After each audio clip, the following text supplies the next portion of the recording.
Hey everyone, welcome to week 4. The Bills are 3-0, and let me just address this right away. Let me just address the elephant in the room, because to some fans around the league, especially Rams fans, I'm sure, and maybe even some Bills fans might be thinking this way, that the Bills should have lost that game, that there's this rain cloud hanging over that win.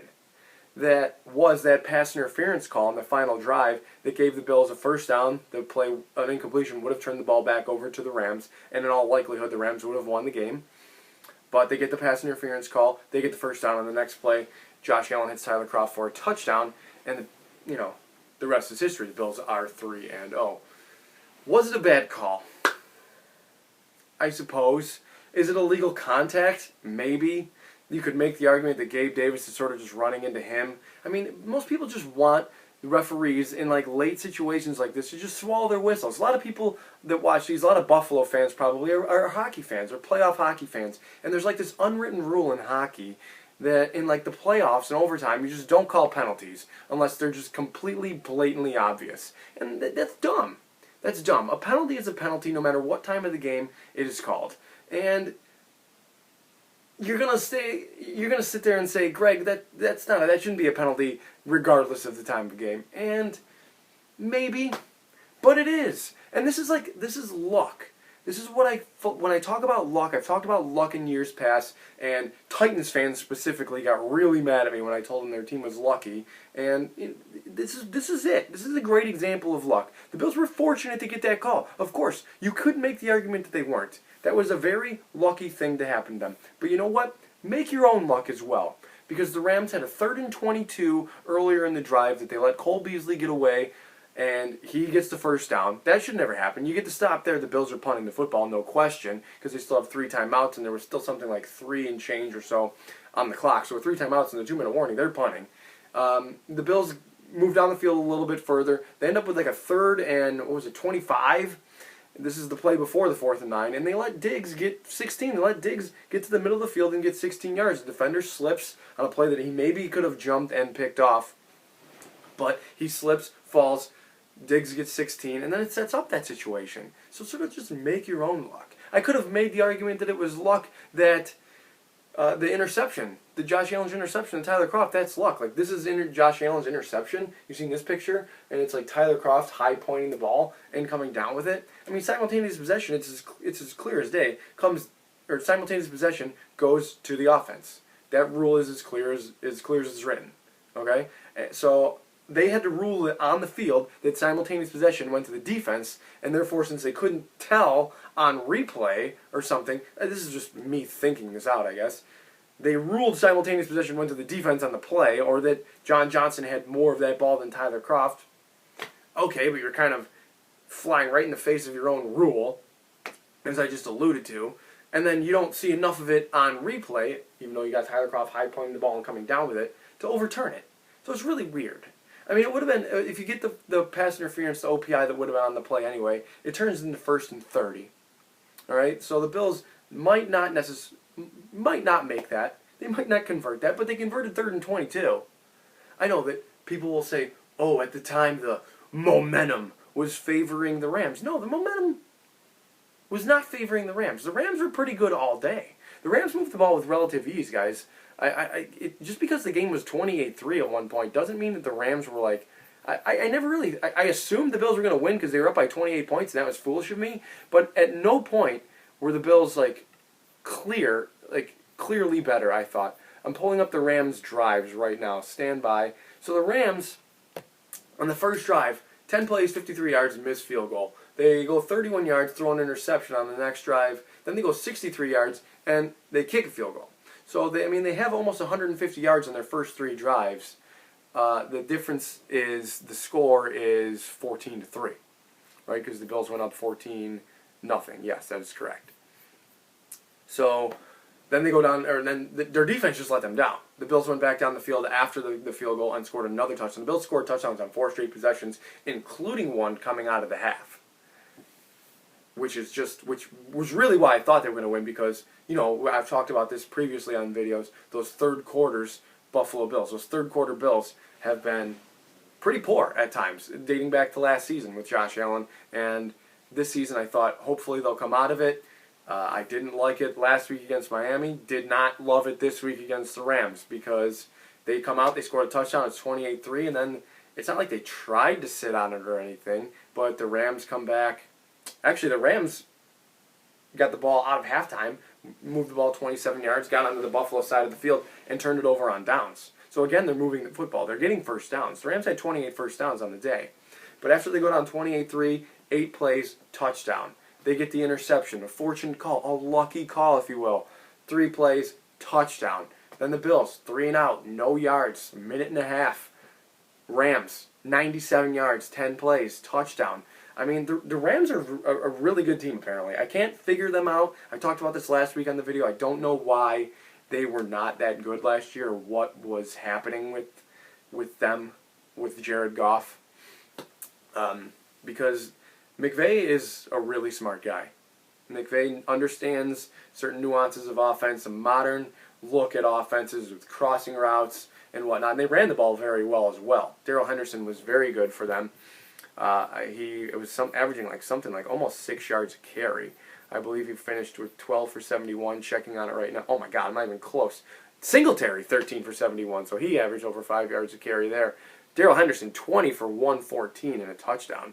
Robert Woods, another 30 on end arounds and stuff. The Bills got pretty much gashed defensively. I don't know if Tremaine Edmonds was fully healthy. You could see that he had that sleeve on. Maybe he was playing hurt there. Milano looked like he was back, but this is part of being good, I guess, on offense. And maybe the Rams feel that in the same sense. If you're good on offense and you're moving the ball, people are gonna in turn play with maybe a bit of more urgency, or they're gonna get their yards on you probably because they're playing from behind.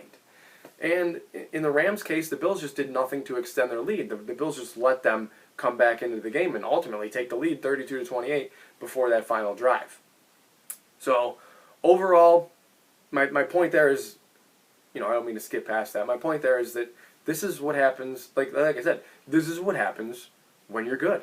When you're a good team, you can't bet on your defense to necessarily be that good as well. It worked for the Bills last year because the game was really, for the most part, last season, always close. Always in these defensive battles. The Bills weren't putting up a ton of points. Their opponents weren't putting up a ton of points. Now the Bills are putting up points, so now you're seeing the Dolphins get to 28, and the Rams getting to 32, and the Jets are just a joke overall. And end of story there. Anyway, this week, bring in the Las Vegas. I almost said Oakland. The Las Vegas Raiders. And the way I kind of see this game is maybe a bit of a step down. I'm trying to look at this in terms of difficulty of opponent, or at least perceived difficulty of opponent. The Jets, that was like a preseason game to the Bills. Like I said, I was never really concerned about that at all. The Dolphins, a little bit better than the Jets. Ryan Fitzpatrick, better coach, better quarterback play, better weapons on offense, etc. The Rams, definitely a step up. Those guys have been to the Super Bowl. Their coach or quarterback have played in the Super Bowl and coached in the Super Bowl. And they have really good talent. Cooper Kupp, Tyler Higbee, Robert Woods, obviously. So that was, up to this point, I believe the Bills' most difficult opponent. What do the Raiders present? I think the Raiders present maybe a bit of a step down. Just a little bit of a step down from the Rams. Obviously, Derek Carr is there. John Gruden is the head coach. Derek Carr just seems like the most likely quarterback to not quarterback his team next year. I don't want to say obvious, but I'm struggling with how to word this. Maybe of quarterbacks on their second contract that they're not on their rookie deal, did not quarterback their team next year. I don't think the Raiders are sticking with Carr past this season. I think he's just there now because he has that contract and he gives them the best chance to compete this year. But I think, it's their first year in Vegas. The fans aren't there, so maybe next season when they're most likely, hopefully allowing fans, they bring in a new face at quarterback. Could totally see it. And knowing John Gruden, it'll probably be some old veteran quarterback, which will not even necessarily make them better. But Derek Carr is capable of beating you. I don't want to make it sound like he's not. He's capable of putting together a good day and beating you. He did it a couple of times against the Bills, most notably in 2014 when the Bills were trying to make the playoffs, and I believe the Raiders were like 3-11 at the time, and Derek Carr's put together a really nice game. They beat the Bills, and the Bills don't go to the playoffs, and the drought lasts 3 more seasons. Bills had a pretty good day against them 3 years ago in Orchard Park. I believe they beat them like 34-14. That was McDermott's first year, the drought-breaking year. And then they did play him the year before that in 2016, and Carr put together a nice game. The Bills went up 17-9. This is under Rex. And then I think the Raiders just scored like 4 consecutive touchdowns and put the Bills away. So I want to give them credit where credit is due, or Carr credit where credit is due. However, this week, he's down some weapons. They drafted Henry Ruggs in the first round. He is not going to play. Brian Edwards almost certainly is not going to play, another promising rookie that they drafted. So it's looking like Hunter Renfrow, Nelson Aguilar, our old buddy Zay Jones, and obviously Darren Waller, who is definitely a threat, although the Patriots were able to mitigate that pretty well last week. He had just 2 catches for 9 yards after exploding on Monday Night Football against the Saints. Now, Josh Jacobs is obviously still going to be a threat for them in the running game. He had 71 yards last week, and he is certainly capable of scoring, of putting up yards and points for that team. And Carr, in his own right, last week didn't really have a terrible game. 24 of 32, 261, and 2 touchdowns. He did get sacked, fumbled near or in the fourth quarter there, that really put the game definitely out of reach for the Patriots. It was 29-13 at that point, and there was only 5 minutes left as it is. So the sack fumble made it 36-13. The Raiders are a tough team to read because of that I don't really put too much stock into them beating the Panthers, because I don't think the Panthers are that good, and that one got into like shootout territory, 34-30. And then this past week they put it together a great showing against the Saints.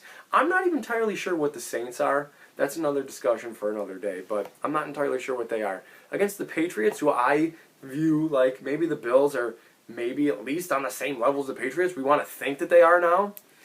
And the Raiders put together, 375 total yards. They matched New England's total yardage with 3 turnovers. Looking at it right now, sorry. And they're down 36-13 in the fourth quarter before they get a garbage touchdown late.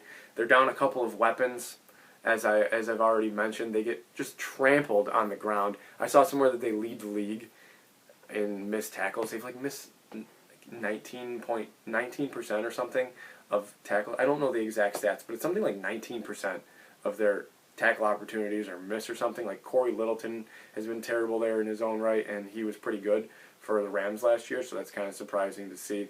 They have players on defense. I think Cleveland Farrell personally is approaching bust territory for them. Obviously I like Jonathan Abram. I like Damon Arnett, but there you go. Damon Arnett is almost certainly going to be out this week as well. So, advantage Bills. The only advantage the Raiders have, really, is that the Bills have to travel cross-country in this, crazy COVID 2020. That's really the only thing I can put advantage Raiders on. Because I think the Bills are healthier. Obviously, they're going to get... Edmonds is most likely to play. Milano looks like he's good. They probably get Josh Norman back.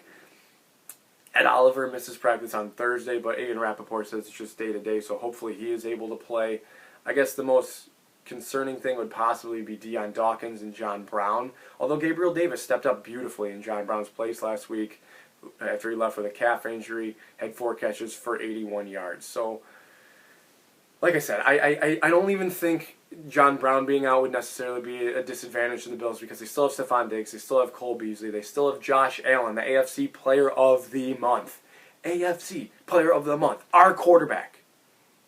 Unbelievable. And there's still detractors out there. That's fine. I'm kind of done with the whole... I talked about it briefly this past week. Imagine Twitter if Josh Allen put together that Lamar Jackson night from Monday Night Football. What a place that would be. What a time that would be to be alive. Anyway, I don't mean to just ramble here. I'm going to pick the Bills to beat the Raiders. I don't think they're going to kill the Raiders. I'm going to pick them to beat them 26-20. I think the Bills are a better team. I don't think they'll necessarily run away with it, but I don't think it's going to be as maybe tense as the Rams game was in the second half last week. Guys, thank you so much for coming this far in the video. You can hit me up on Twitter. My Twitter handle and YouTube username are the same. Anyway, guys, enjoy your weekend, and as always, above all else, go Bills.